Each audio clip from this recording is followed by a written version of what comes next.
Okay, real quick, I'm going to take roll call.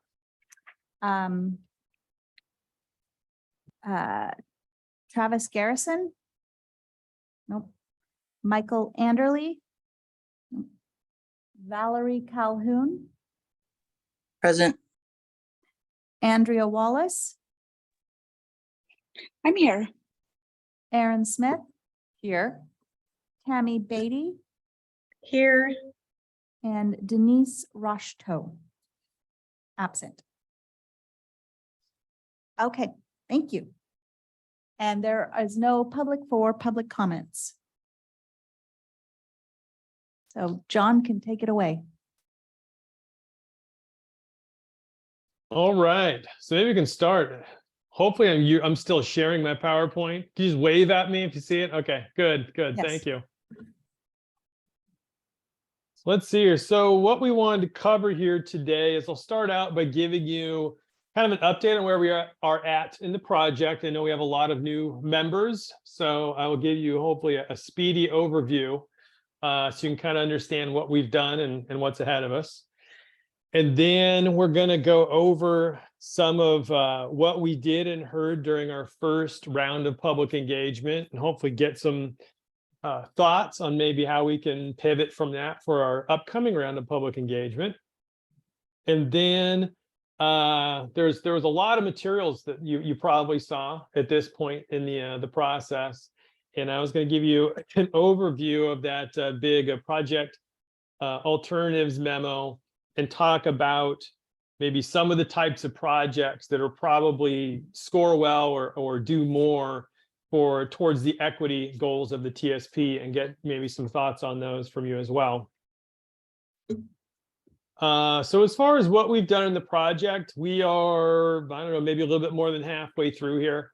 So we've gone through this first kind of phase of the project called the understand phase, and now we're well into the evaluate phase. So early on in the project, if you weren't with us then, one of the first things that we did was we talked about what the goals of the TSP should be. What are the community goals related to transportation?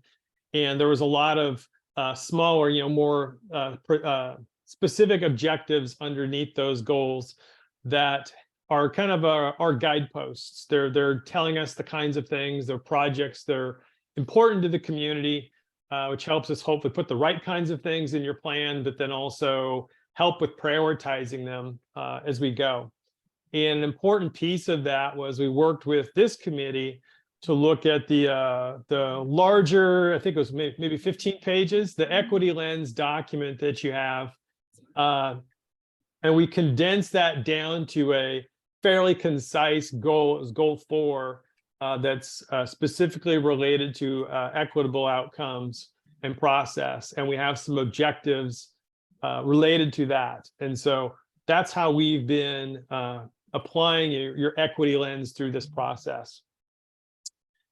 And then we also went, there's a probably fairly lengthy memo where we just kind of documented and discussed what we thought the major transportation kind of needs and deficiencies were, things that need to be addressed. Some of that was through things that we saw out there or measured. A lot of it just came from public input. And then I won't speak much on this because that is the next agenda item, but we had our first round of public engagement to kind of test those goals and objectives and what we thought the needs were in the community to address, and got a lot of feedback on that. And where we're at now is that memo that I'm going to give you the overview of, those the draft alternatives.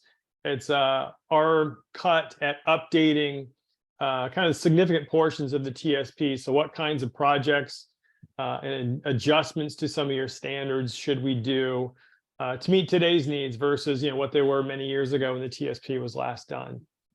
And we'll be taking that later this week through our stakeholder group and then on to our next community workshop to get more public feedback. Any questions on that before I move on to the next agenda item?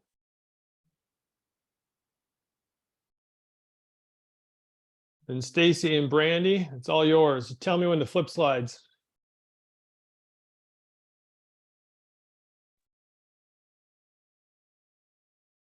All right, so for the first round of public outreach, we put together a public involvement plan that just kind of outlines everything that we're going to be doing.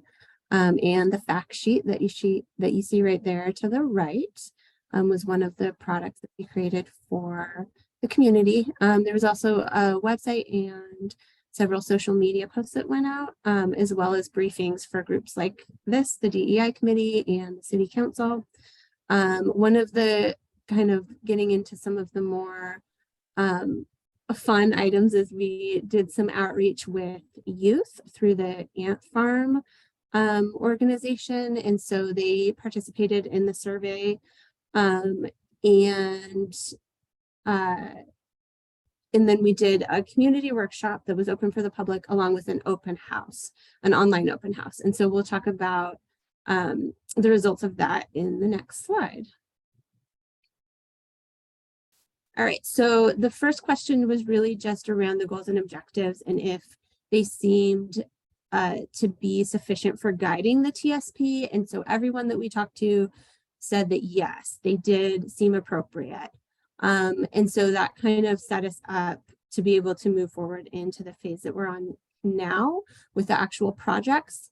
And then so some other things that folks commented on is we wanted to know, how did you feel walking around Estacada? How do you feel biking around Estacada? Do you feel safe? Does it feel like it's efficient for you? And in terms of walking, biking, and transportation, folks were really kind of divided. It was, almost exactly 50-50 down the line of, yes, I feel safe, or, oh, I don't feel that safe. The area that was a little less evenly broken was in driving, in terms of, do you feel that the roadways and driving situation is suitable, and that was more 60% on the yes, it's acceptable. So then beyond that, we asked people, what are some areas that could be improved, or where do you have concerns? And so a lot of those fell on like sidewalks and not having good intersection crossings, being able to get across the street. Sometimes it was a matter of the timing just isn't enough to get across the street, or the intersections don't feel safe. And so that kind of went across different areas, walking, biking, and multiple categories that came up.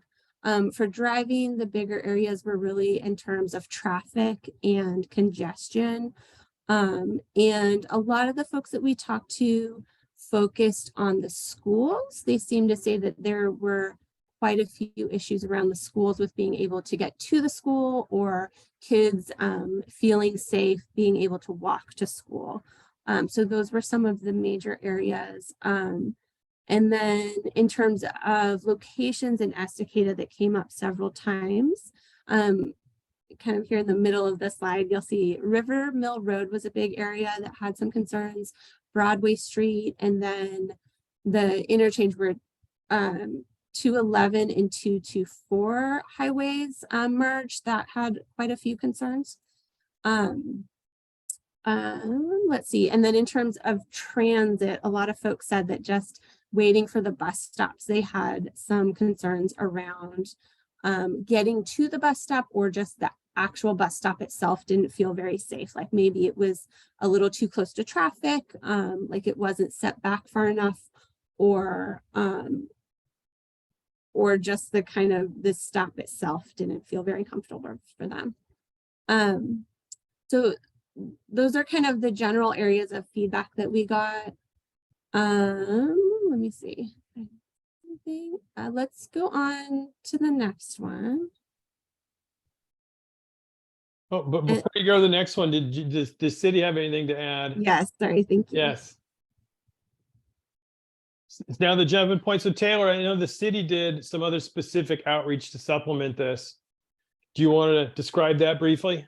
We did, sure. And if you went to the previous slide, I'll kind of just add on to a couple of those, or yeah, that slide.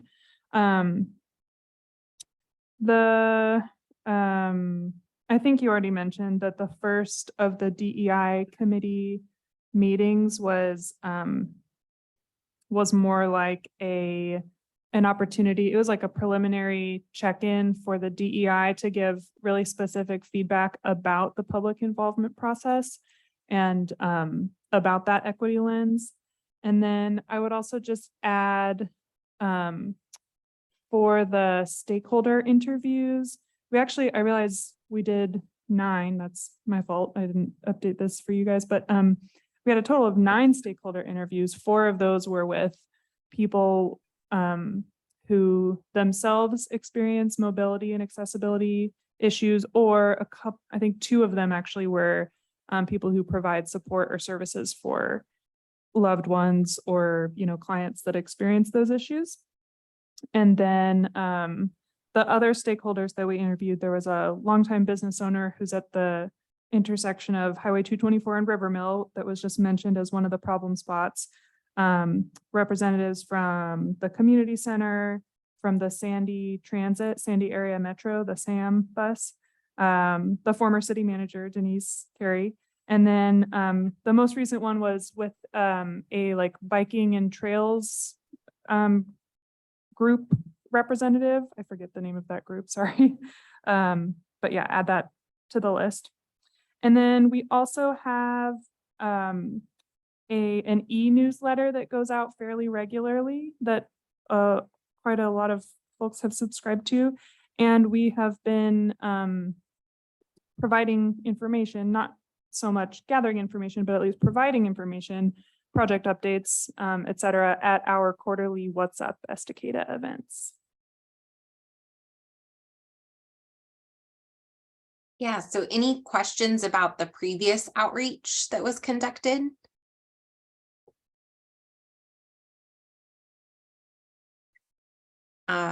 So I would just say that the one last thing is that most of the people that we heard from, were predominantly white, middle to higher income, over 35. And so one of the things that we really want to focus on in upcoming engagement is thinking about how we can reach out to some of the community groups or individuals or organizations who may be representative of other people in the community, other voices in the community who weren't included in that first round. So we would hope to get input from all of you in the next couple of days, hopefully by the end of the week. If you have any ideas of organizations that we should reach out to beyond kind of what Taylor mentioned for those individual groups that we went to before, as a way to try to connect with people where they're already going, already getting information, so that we can reduce barriers to participation. And then just so you know what's coming up, we will be going back to City Council to give another briefing, and then 2 more steering committee group meetings there. And then we're thinking about a community workshop and online survey in May. And we just wanted to kind of get your input on that and briefly just check in to see if that approach seems appropriate, if there are recommendations of organizations that you think we should connect with and encourage to participate. So if anybody has any ideas, we'd be open to that.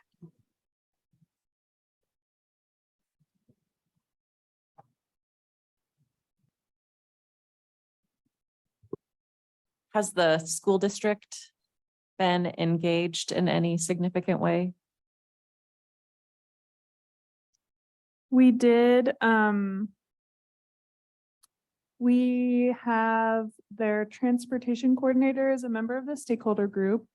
I don't think she's been able to make the timing of the meetings is not conducive to their schedule, unfortunately.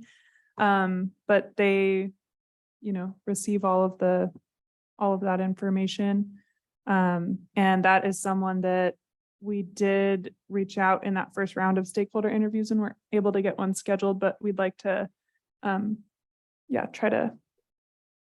try to Encourage you know, that connection. reel her in and get that feedback on the or even if we could talk to, you know, just an individual bus driver or something like that, that'd be great feedback. And then we did during the first round of that survey, we posted flyers throughout the middle school and high school with QR codes that were, you know, inviting the students or school staff to participate in the survey. And what was that response Um, like? Similar to, we got an okay number of responses. I don't know off the top of my head. But we heard a lot about those concerns about like walking and biking to and from school. So, Okay, and I think that Todos Juntos is another, maybe they're a part of the stakeholder group, but another vehicle to reach diverse populations because they do offer a lot of support to Spanish speaking families. So with various age kids in the community. So just thinking about different groups that may already, I don't know many others. This is where our list is going to come in handy eventually that we're making, but Yeah. I think Todos Juntos is a good start. What about like the senior center? What about going over and having a meeting with like their Meals on Wheels drivers? What about going to I know there's another name for it, but I know it's not the Oddfellows home. What is the name of it? Whispering Erin? Pines. It's Whispering Pines, yes. So Whispering Pines, I think would be a really good resource for you guys. I think you'd have to go to them. Mhm, mhm. I'm pretty sure they have a community room of some sort there. And you could probably, you know, because I think what's missing here is the lower income, you know, the people who rely more on Yep. buses and different sorts of, you know, ride shares and things like that. So anyway, just a thought. Yeah, these are all great ideas. Thank you, everyone. I have one quick question about the community workshop Mhm. for potentially in May. Does that in any way align with when the community room at the library? I'm just wondering if we can get some synergy in if there's going to be some sort of event for the community room opening for the new park and a way to then bring the two things together. yeah, we actually, on that same day, so the TSP open house is scheduled for the evening of Monday, May 15th. And the next What's Up event is scheduled for lunchtime, 11:30 to 1 on that same Monday. The What's Up event is going to be held in that new community room. The we're just not sure. It's, you know, only barely ready to use. So we're not ready to hold like a big project event there. Just because we haven't held anything there yet. We don't really know how the room works, but we are going to find out by holding the What's Up event. So the What's Up event is going to be there on that day. But then the TSP open house is going to be here in this room just because we know that this room works. So. And we don't have internet there yet. Oh. Okay. Or what about the Flora room? I mean, it seemed like we had a great turnout for the What's Up that was in the Flora room at the library. So I always think about the accessibility, sort of the optics of accessibility and how I don't know if City Hall is feels inaccessible to some people. It might be a little intimidating, but hosting these types of things in different locations throughout the community might also bring in different audiences. Yeah, great points. And I think we're still early in our planning for that next round of outreach, which is why it's really great to hear from you all, so that we can hopefully, you know, spread the word and make it more accessible for people. Great. Anything else related to this? If you do have any other ideas, I think if you can email Taylor, I think is by the end of the week, that would be really appreciated so that we can get moving on our planning and just continue to move forward with that. And we would really love it if once all the details are finalized, to share that with you all and ask if you can, one, it'd be great to see you all attend, but then also to just help get the word out and share with your networks and your communities and anyone else that you have connections with. So that personal invitation is often one of the most important reasons that people get involved, right? So once we get all of that information finalized, we will share that with you. Great. All right. So I will pivot to the next agenda item and discuss the 63 page, not including the appendix, project alternatives memo. So 63 pages and 15 minutes, so hang on. What I will do is I'll try to give you an overview, help explain what is in here, maybe how to kind of break it down and look at this if you haven't got into it too much. Because you don't have to give me answers today. We'll throw some questions out for you to think about. And you're more than welcome to give us responses today and ask questions. But you can also take some time to look at this and think about what we've talked about today and provide responses back. And I think as long as we get them back as part of this first community outreach stretch, which will probably go through the end of May, that'll work for us. So don't feel pressured to get it all done in the next 18 minutes. What is it? So here we go. So we kind of break the memo down into maybe 4 major parts. There's a brief intro that explains kind of how we came up with all these projects and how we evaluated them, which was largely, community input. Some of them might have been carryover from the old TSP. A lot of them came from the active transportation plan that was done just a few years ago. And then again, we evaluated them using the goals and objectives that were developed for the TSP. And I probably can't say this enough, but keep this in mind with the evaluation ratings you'll see in here, where things maybe are rated low, medium, high as far as how well they score according to the goals and objectives. There's this usually a 2-step process. One, you start out and you frame up the goals and objectives, then you evaluate everything. That's kind of step 1. And then step 2, I think, has to be kind of the reality check from the community on, do those ratings all make sense?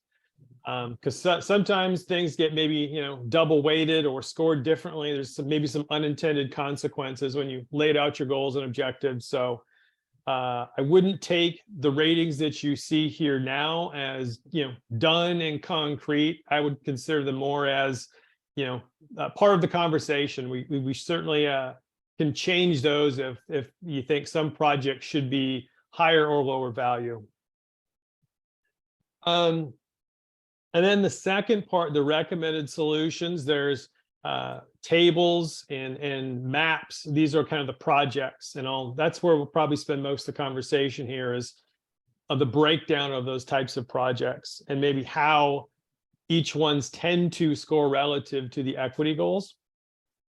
And then there's a section on standards. That's things like establishing the functional classification of streets. So which are the arterials versus collectors versus local streets.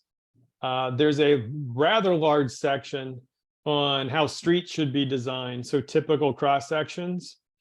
Usually there's only a couple of pages of those if you look at the existing TSP. There are many pages of them in this one because through the active transportation plan, we actually spent a lot of time looking at how we wanted to improve bicycle and pedestrian facilities on a lot of key corridors in the city, and that meant coming up with different designs than typical. So we've carried a lot of those over into the TSP.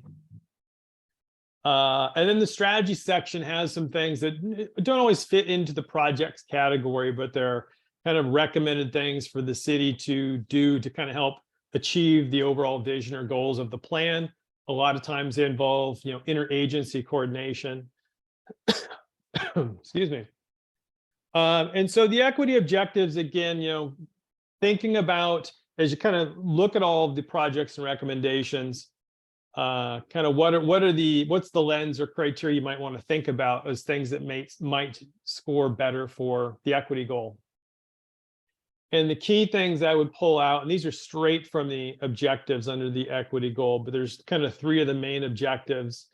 And one is considering the potential positive and negative impacts of transportation projects and programs on historically underrepresented and underserved communities, and strive to achieve a just allocation of investments.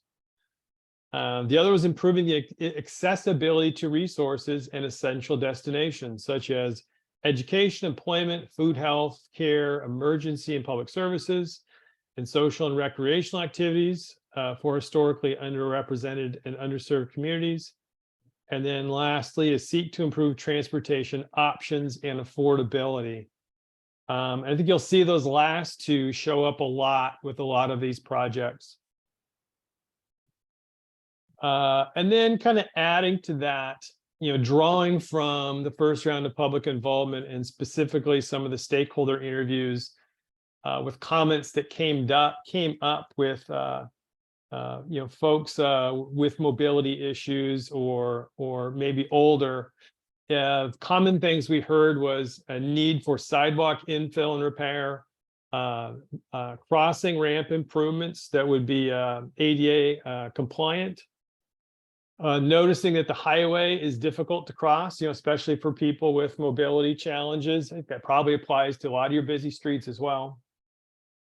Having more transit options for people living in the outskirts of town, and safe routes to school improvements. So I think those are kind of all good kind of boxes to look at or think about when you're looking at projects that might be of particular interest from an equity standpoint. And so kind of the breakdown of these projects, they're divided into four main categories in the memo. That's active transportation projects, which are your walking and biking projects. There's a system connectivity and capacity section, which I'll get into. Those are kind of like, those are mostly new streets is what they are. And there's a few projects that were very focused on safety. There's a handful of transit-oriented projects. And so I'm going to kind of describe each of these categories and how they tend to score maybe better or not as well from an equity standpoint, just for your consideration. So the street upgrade projects, so there's a few separate subcategories within the big list of active transportation projects. This is the biggest list by far of any of the groups. So street upgrades, these are these, if you can see my map, they're kind of the darkish or reddish brown colored corridors. Typically what these are places where you have an existing street, but it's not built to include all of the facilities that we would want for, a fully urbanized, improved street in Estacada. Usually it means it could be missing sidewalks, it might be missing bike lanes, or maybe it has one or the other, but they weren't built to what we really want. So it's pretty easy to see when you have places like River Mill and Eagle Creek and Coupland, because a lot of those areas they don't have sidewalks or bike lanes. And so because of that, they're adding a lot more modal facilities, right? So it's not just about driving, they're allowing people to get places biking. They're going to allow people to get places walking. They tend to score pretty well. And honestly, in general, most communities, when they do their transportation system plans, their goals that they end up with are relatively similar from community to community. And almost every time the walking and biking projects score really well because they just tend to check a lot of boxes in your goals and objectives. So don't be surprised if you see projects in this category always tending to score well. But these also score particularly good for projects in the equity goal, because they're going to check a lot of those boxes I talked about, kind of highlighting here about improving accessibility. They provide travel options and affordability of getting around. A lot of sidewalk infill, and of course, that's going to include ramps that are built to ADA standards. And some of these, depending on where they are also going to kind of double as safe routes to school projects. So those tend to do pretty well, depending on where they are. Another category is street crossings. And this is particularly for people walking and biking, of course. Again, this can include a variety of treatments, but it's usually going to include those ADA curb ramps. It's going to include other things that might make it easier to get across a busy street, whether that's, crosswalks, or it could be flashing beacons like the new crossing that was put in on Wade up at 10th, something along those lines. And so again, these generally score pretty high, and certainly do also for through the equity lens, because they're going to check a lot of those boxes about accessibility, about just helping provide travel options. Obviously going to help people walk and bike around the city easier, more safely. They're going to come with ramp improvements. Again, it checks that need of people saying it's hard to get across the busier streets, so it's going to do that. And again, depending on where they are, they can double as safe routes to school projects.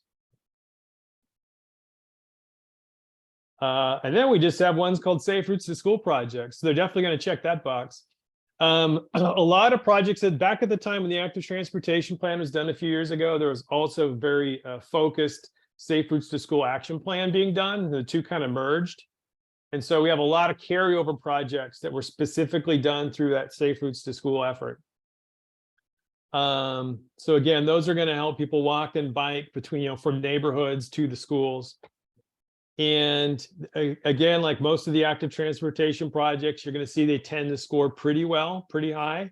And they're definitely going to check a lot of boxes through the equity lens for the same reasons as the projects I mentioned above. And obviously, especially for the safe routes to school box. And then we have just a handful of projects that are called bicycle or pedestrian. And if you can see them on my map, they're either these green or kind of pinkish magenta projects. There aren't many of them. And all those they're similar to the street upgrades. I think all of these are on existing streets, but the difference is they're only doing something for one mode of transportation. So if it's a bike project, I think every one of those is, the street was built with the curbs in the right place, but we want to either stripe in some bike lanes. They haven't done that. So they tend to be lower cost in that regard. And the pedestrian projects, the couple of green ones, I think there's only a couple.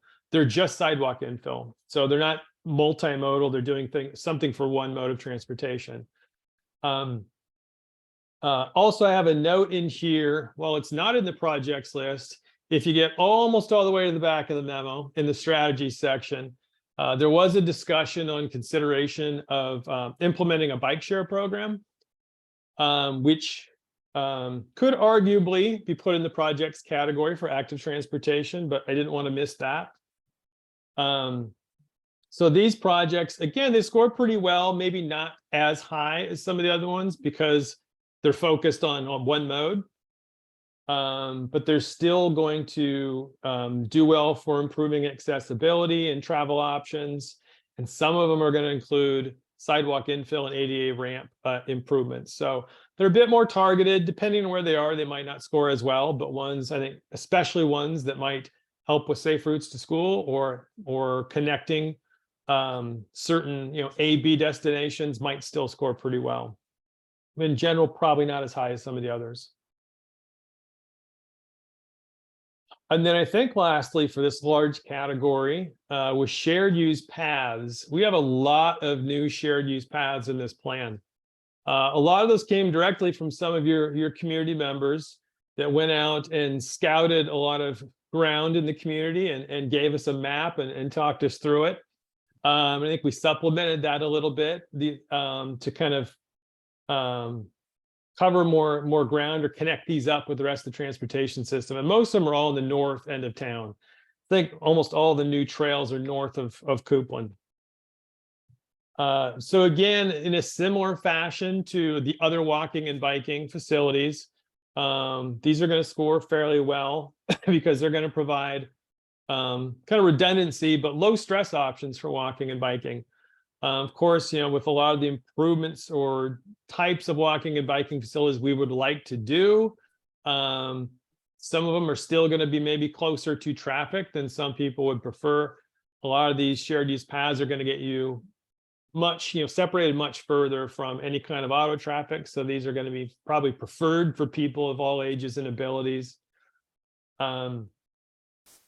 They don't, the funny thing about the evaluation criteria, and remember how I talked about sometimes there are maybe unintended consequences.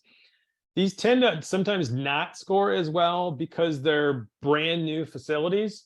And one thing we noticed is brand new facilities don't score quite as well as improving an existing facility sometimes with the way those goals and objectives are written, because there are a number of objectives that specifically give you points if you made an improvement to an existing problem or location. So sometimes the new facilities, they just don't get those points. So it's not to say they're bad projects. It's just kind of one of the, maybe a quirk of the criteria. So again, they're obviously going to check some of those boxes about improving accessibility and travel options. And some of them, depending on their location, can also help you with safe routes to school. And then, so the motor vehicle projects, it's maybe a little bit of a misnomer. These are the system connectivity and capacity projects. And a lot of times they're thought of as motor vehicle, but these are new streets. These are all these yellow dashed lines. So they're new collector streets, but all these new collector streets are going to include sidewalks and they're going to include bike lanes. And you can see that if you look down in that standard section I was talking about, was a whole bunch of figures of new cross sections. So they are going to provide multimodal access. And these are likely going to get built as those areas developed. It's a pretty common place where the developers' system development charges go to pay for those streets because they're fairly essential for getting access to those new developments. Again, because they're new facilities, as I mentioned before, they don't tend to score quite as high as some other projects. So you might see kind of low to medium rankings on them.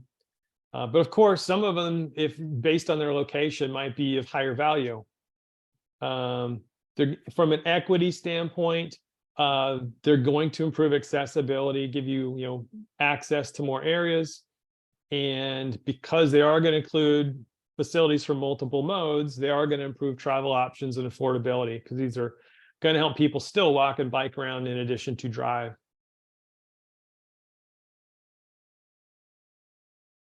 And then that category also includes a handful of intersection improvements. So in contrast to the big new streets, you're going to see a number of locations, like I can see one right here at Rivermill. It's a dot at an intersection. These tend to be things like, hey, you may need a new traffic signal or roundabout at this intersection because they're going to be some of the bottlenecks in your system where you're going to need something, that more than just stop signs in order not to have a lot of congestion. So again, because they're kind of focused on just that one thing and maybe not always as multimodal, they tend to not score quite as well.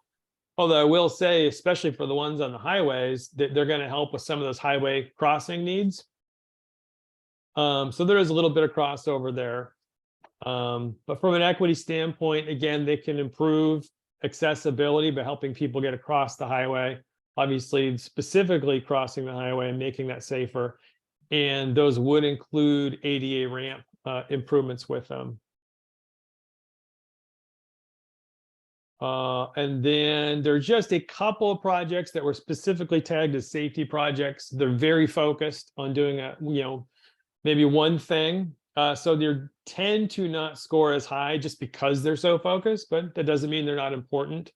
My guess is from an equity standpoint, these might not be of much interest as other projects that you're going to see here, but you can certainly look at those because there's only 3, I guess I can say what they are.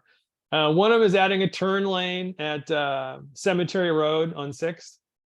Another one is if you're coming towards Cemetery on Coupland, adding a radar speed feedback sign to make sure people are approaching those curves at appropriate speed.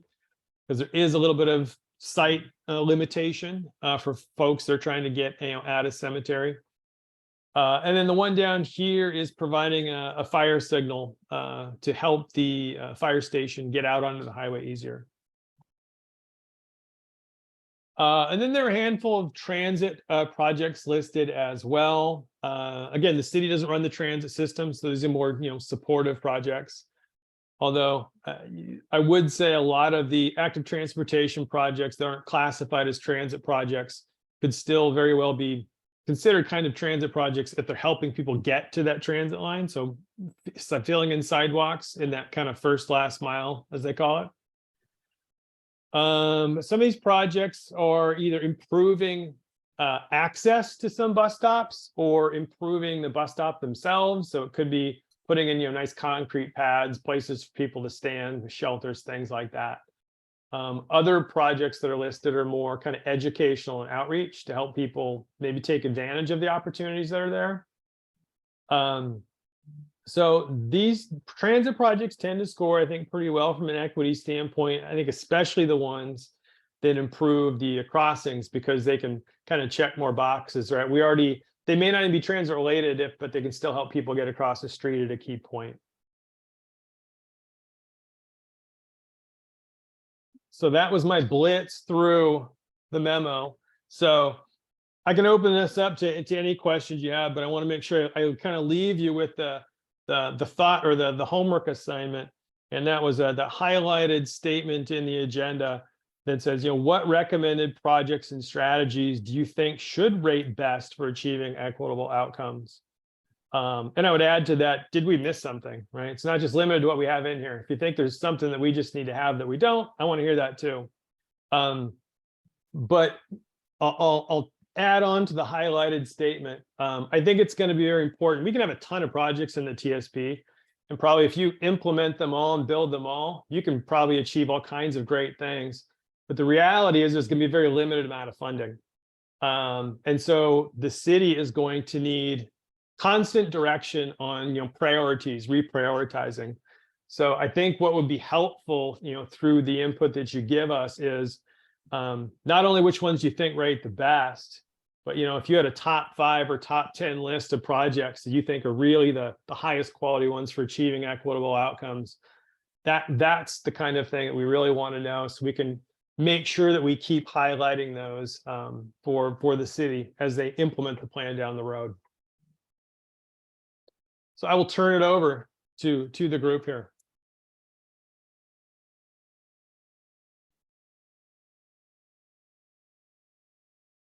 I have a question, John. Your map was really small and I'm over 50, so I can't read it very well. But I'm wondering if Lawrence Road has been looked at.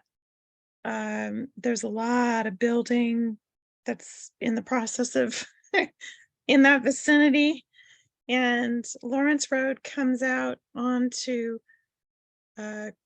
Copeland, and then and I know there's just a myriad of different little feeder roads and all of that. I actually talked to somebody today that lives on Lawrence Road. I actually know a couple of people that live on Lawrence Road, and there's big concerns that the city is not taking Lawrence Road into consideration. Of they're not widening it, it's just a 2-lane road, that kind of thing. So what is actually in the works for that? First, I sympathize with you on the maps. I will be 50 this summer and have just started using these. Get the PDF version and zoom in. So if you do that, well, let's see if I can zoom in a little bit here. We are addressing Lawrence Road. If you can see it on here. The thing about Lawrence Road, and it's on the edge of the urban growth boundary, right? Or most of it. So with any street that's on the urban growth boundary, the city, you're only going to get those urban improvements on the half that's in the city. Kind of weird, but That's the way it is, because the center, right, the urban growth area always runs down the center line of those streets. And so the piece that's on the east, it's going to stay in the rural form. It's going to have ditches, right? No sidewalks, bike lanes, but we can get them on the city side. And like most street upgrade projects, especially ones in areas like that haven't urbanized yet, the way it's probably going to get brought to that new standard, it's going to be when the properties fronting Lawrence end up developing to write their new urban standard, whether it's a subdivision or whatever it is. As part of that development, they're going to rebuild their half of Lawrence Road. So it will, at least according to this plan, it's being addressed to get upgraded to an urban standard, but kind of only the half where it's on that urban growth boundary line will. I think as it moves, up to that jog, where it jog, as you go north and then it jogs and then it becomes a private road. We're calling for that ultimately to all be a public street. So as it bends over, now it's all in the urban growth boundary. That would all be to the urban standard on both sides. Okay. All right. Thank you. Yes.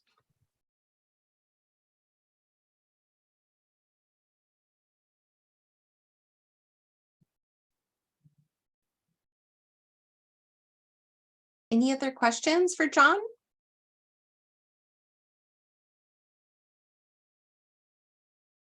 I know we're over our time by a few minutes, but I think John mentioned that you don't have to give all your comments today. So it's a lot of information, and we encourage you all to share back with us until the end of May, which is when we would plan to close the public comments for everyone. And so you can submit your comments just as a regular community member, or you can send those directly to the team, and that will come to us as well. So this is not your last chance to share your thoughts. So please, continue to dive into the information, think about it from an equity perspective, as well as a community member, if there are other thoughts and ideas that you have. So yeah, I think that's it for us today. Taylor or anyone else, is there anything else you need from us today? I would say if you had anything that you wanted us to do specifically regarding outreach, that would need to be sent to us very, very soon, because we're already doing outreach for the next community meeting on May 15th. So if you had groups you wanted us to reach out to, or if there was, a specific place you thought we should have a separate interview or meeting, then that needs to come to us sooner rather than later if you didn't already share it at this meeting. Yeah, and I don't know if you guys have a table at the next What's Up at Estacada meeting. But I'm going to be at the DEI table. So if you had any sort of surveys and you wanted to give me a stack, Great. I'll grab people and make them fill them out. Perfect. Perfect. Yeah, that will be, I think we expect to open the survey on the same day that we have the open house. So that'll be the first day of that survey being open. So that's perfect timing. And yes, the city will have a table and we'll have TSP related information and outreach and engagement materials. Good, perfect. The more the merrier. Great. Well, thank you all for Thank you. Thank you. And apologies again about the delay. I'm glad we could have you and go through all of the content. Yeah, thanks, Brandy and John. All right. Thank you, everyone. Thank you. Thank you. Bye.